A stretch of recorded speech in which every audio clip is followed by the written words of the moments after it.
HM.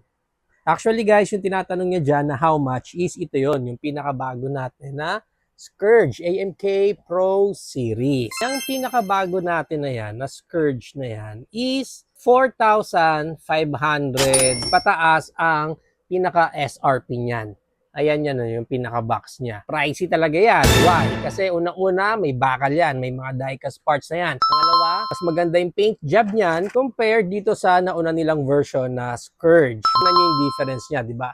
So, sa looks pala, ang lakas na nung dating netong AMK Pro Series. So, tapos, ang ganda nung pagkaka-weather dyan sa Scourge natin na yan. Also, may pailaw na rin yan. Since AMK Pro Series, yung pinaka-line niya, may pailaw yan sa kanyang head and also dito sa kanyang weapon. Kasama na rin tong stand niya. Na lahat ng yan is wala dito sa first version natin na Scourge. Dahil sa yellow basket natin right now, discounted na yan. 4,200 na lang yan. Again, depende yon sa account niyo sa TikTok. So, pwede nyo siyang ma-check out ng less than 4K. Super discounted talaga yung price nyo dyan sa ating TikTok yellow basket. So, ano pang hinihintay nyo guys?